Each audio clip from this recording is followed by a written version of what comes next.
Thank you. Good evening.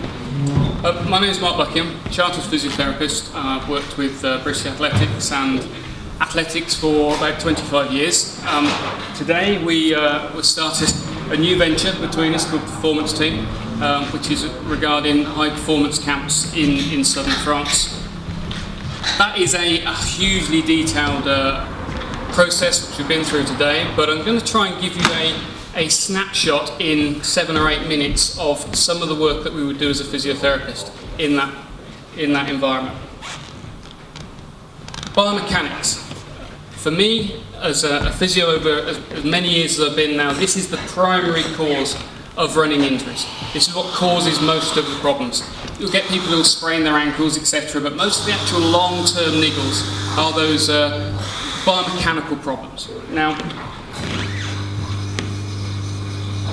if the technology works, it can cause all of these. Anything from hip problems all the way down to the toes. All of them can be caused by biomechanical problems. All of them are actually treatable and preventable by sorting your mechanics out. Tonight, in 7 minutes, I hope to be able to give you an idea of how to look at your own mechanics and assess whether you've got some problems that are brewing or not. Sounds quite a lot, but that's what we're going to try and do. Now, when you're looking at biomechanics, you're looking at where you're overloading, where you're putting more pressure, more stress on any one particular area at any one time. You're looking at areas of tightness and weakness, and you're looking at areas or patterns of movement that are not quite perfect. And I'll just talk through the good side and the bad side of those. Wrong way. So what's correct? Can you all stand on one leg for me?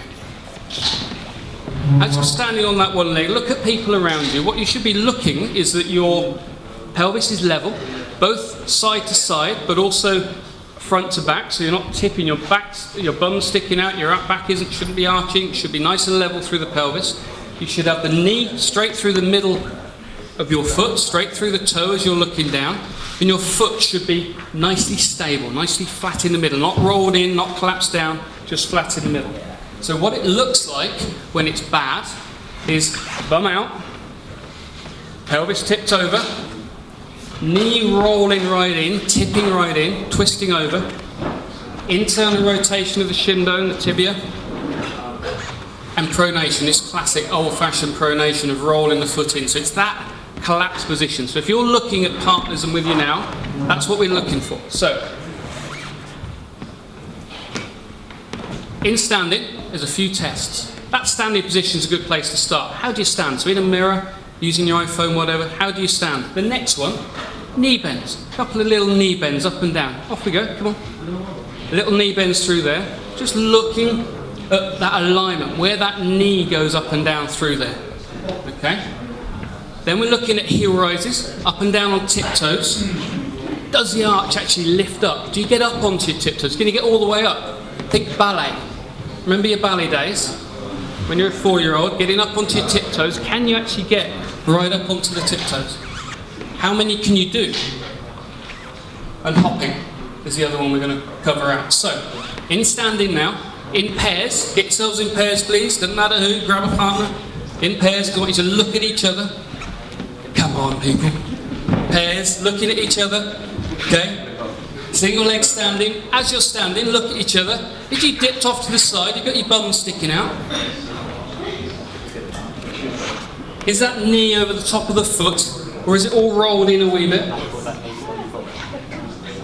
Little knee bends up and down. Again, what's that knee doing? Is it wobbling around? It's a little bit wobbly. It's a little bit wobbly. That's going in. It's not so good. Any more wobblers?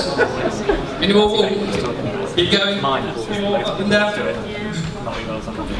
Looking at alignment, okay? What we're looking there is that ability to keep your knee over the top of your foot is actually all about your bum muscles. It's all about your glutes at the top here. The position of your knee over the top of your foot is the balance between the muscles at the front of your hip and the muscles at the back. Typically, your glutes get a bit underworking, a bit underactive. Your hip flexors get too tight, too short, often sitting at the desk too much. Then you start to roll in, it pulls that whole leg in, and that's the pattern where it starts from the top here. So you might be getting that problem in your Achilles tendon, but it's caused by problems up and around the hip. So for my job as a physio is to identify all these things. Heel raises, right, up and down on tiptoe, come on, think ballet. Watching that arch, do you actually lift up through the middle part of your foot? Come on, up and down, lifting through there, right up onto your toes, right up, single leg, just cheating on two. That's a muscle in your foot. What we're looking at there is the ability to lift up through the arch. It's a muscle called tib post.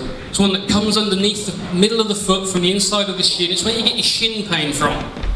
That stuff on the inside part of the shin. If that's weak and it's not working, it's not stabilising well enough, it's not strong enough, you're going to start that pronation, you're going to start that rolling in down through the foot. Now you can stabilise it with trainers, orthotics, but actually getting the right strength in there, that's a longer term fix. How many should you be able to do up and down on tiptoes? Come on everybody, just keep going. How many can we do? How many can you do up and down on tiptoe? How many can you do? You should be able to do at least 20. The gold standard for runners, single leg standing, 3 lots of 20 to 25 with 25 kilograms on your back. That's a standard. If you haven't got that, you are going to start getting problems. Finally, hopping. Off we go. On the spot, what again we're looking at. Look in your partners, look at the people around you. Watch what's happening. Do this at home when you get in front of the mirror. Look at all the things we've just mentioned. All the things we've just looked at and thought about. Right. What's happening around the pelvis? Where's that knee going? Is that knee rolling in? Is it collapsing down? What's happening with the foot? There's a bit of a rolly foot there, sorry. You should be able to do at least 3 lots of 15 comfortably and with control and getting properly off the ground. You're seeing people where they're kind of doing a sort of a flat foot thing like that. That's nothing to do with the calf. That's a weak calf. You've got to be looking at getting the strength back into that calf muscle. So, we've got these solutions here.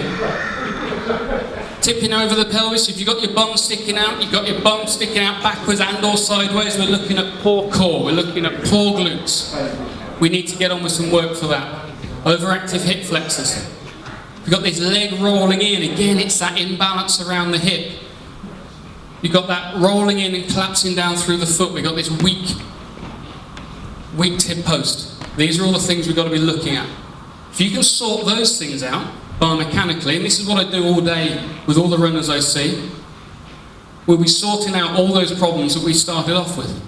Because you might have that chronic Achilles tendon, but it could well be coming from problems up in the hip and the back. So unless you're getting those looked at and working at that, either as a result of having had the injury or proactively going forward, you're not doing yourself the best justice. And that's biomechanics in a few seconds. Thank you.